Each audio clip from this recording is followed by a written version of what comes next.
Hello, my name's Matthew. I'm from the Nations of Sanity Project.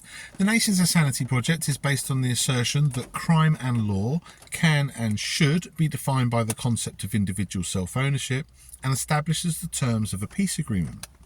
Essentially what we're saying is that we should establish this principle of individual self-ownership, known as the non-aggression principle, or NAP for short. We should establish this principle as the law, and we should establish it as a law by establishing it as the terms of a peace agreement. Now, this video is actually inspired by Adam Haman from Haman Nature. So thank you for your question, Adam. I'll put a link to Adam's YouTube channel and Substack in the description. I highly recommend people check out both. But Adam's question was basically to ask more about what I mean when I present this solution, and perhaps more specifically, what it is I'm asking people to do. So to answer that question directly, what I'm asking people to do is to unify behind this specific solution of establishing the non-aggression principle as the law through a peace agreement.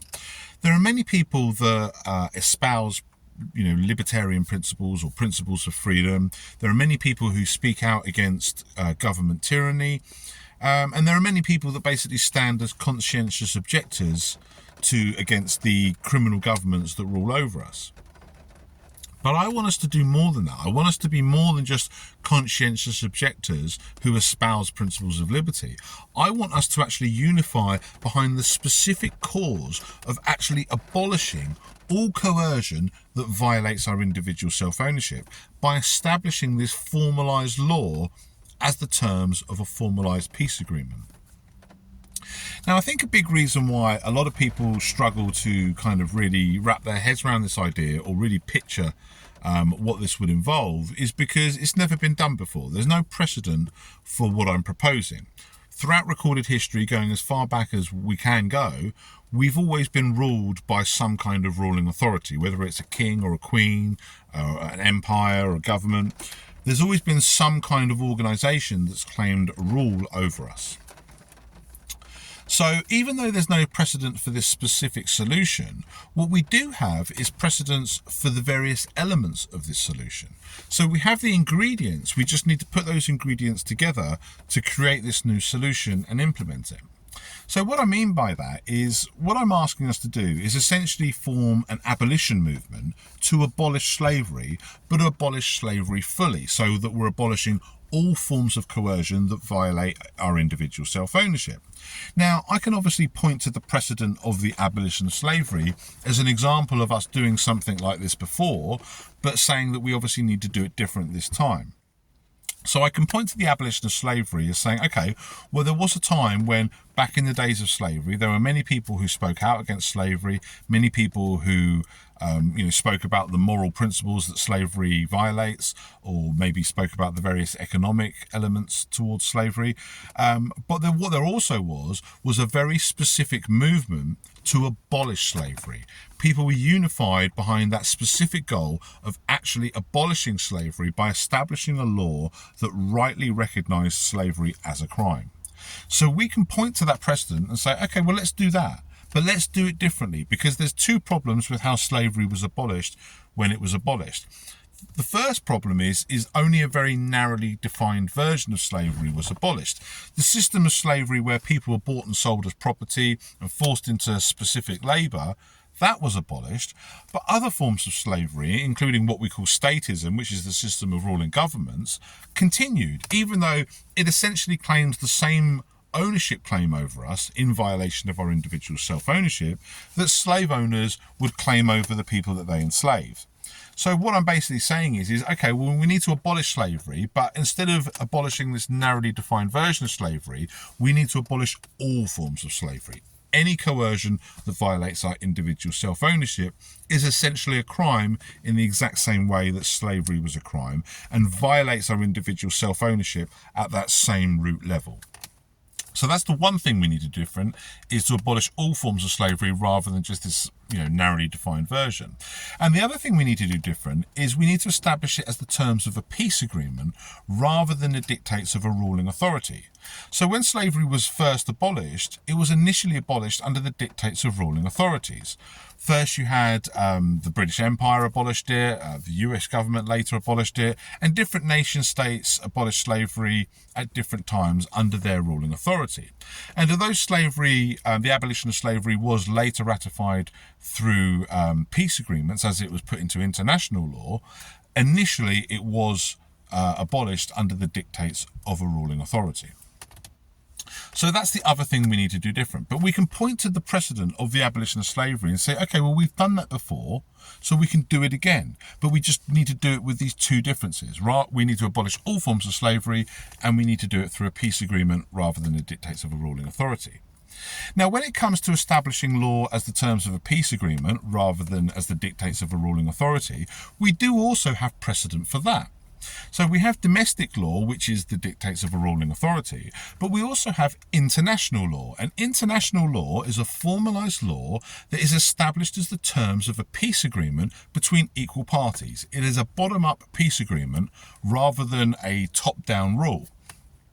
Now, obviously, in the case of international law, this is a peace agreement between nation states, which are just criminal governments, which aren't legitimate. Whereas the peace agreement I'm proposing would be between individuals, because the individual is the only valid metric of authority. The only authority we have is over our own selves as individuals. So again, I can point to the precedent of international law, which shows us that law can be established as the terms of a bottom-up peace agreement. It doesn't have to be the dictates of a ruling authority. So just as I can point to abolition of slavery and say, okay, well, let's do that, but let's do it with these two differences of abolishing slavery properly and doing it through a peace agreement, I can also point to international law and say, okay, well, let's do that. Let's establish a formalised law through a bottom-up peace agreement. But rather than it being an agreement between nation states, let's make this an agreement between individual peoples, which is the only proper metric of authority. So we have those precedents for what I'm proposing. And also, just one final point, thanks to Stephan Kinsella, who has created an online document called the Universal Principles of Liberty, we also have the non-aggression principle articulated into an agreement. Now, Stephan doesn't present this as a proposed law. He has just articulated the non-aggression principle with the various implications and presented it as an agreement that people can sign on to. So that's the other element of what I'm proposing. So all the elements of what I'm proposing exist, they just don't all exist as one combined solution. But all we've got to do is take all those elements and combine them. We can take a formalised peace agreement and establish it as law, just as international law is a peace agreement established as law. We can do this to abolish slavery, just as we had an abolition of slavery movement, but we can do it properly where we abolish all forms of slavery. And we do this by making sure that the law we establish through this peace agreement is the non-aggression principle. And Stephan Kinsella has already provided us an online document that presents the non-aggression principle articulated into the form of an agreement that people can sign up to. So that's basically what I'm saying, and I hope this kind of illuminates a little bit more this solution, because as hard as it is to envisage something that's never happened before, we do have all the elements of this that have happened before. We've abolished slavery before, we just didn't do it properly, so we need to do it properly this time. We've established law through peace agreements before, but they were peace agreements between nation states, which aren't legitimate, rather than peace agreement between individual people, which would be legitimate. And we even have the non-aggression principle articulated into a formal agreement thanks to Stephan Kinsella's Universal Principles of Liberty. So we have all the elements we need. We can properly articulate the non-aggression principle and we can put it into an agreement. We can use that agreement to establish a formalised law, and that formalised law can abolish slavery in all forms, including statism and any kind of coercion that violates our individual self-ownership. So I hope that has answered Adam's question. I hope that has illuminated this solution a little bit more and made it a little bit easier for people to understand what it is I'm proposing. I'm basically saying, okay, yes, continue to be conscientious objectors, continue to espouse the principles of liberty, continue to oppose the tyranny of government. But on top of that, let's unite behind this very specific solution of actually abolishing all coercion that violates our individual self-ownership. And let's do that by establishing this objective law as the terms of a peace agreement. We have precedents for every element of this solution. We just need to put it together and create this new solution, which would, by definition, give us a truly free society. Anyway, I hope that all makes sense. If people want more information on the Nations of Sanity project, please check out the website nationsofsanity.com or the YouTube channel Nations of Sanity, or you can get me on X, Matthew Truey, where I basically talk about the Nations of Sanity. I very much want people to kind of get behind this idea. If you think there's something wrong with this idea, let me know. Scrutiny is as welcomed as support. But I also think that we all need to get together, because enough people recognise the immorality of government rule. Enough people can recognise the moral truth of individual self-ownership.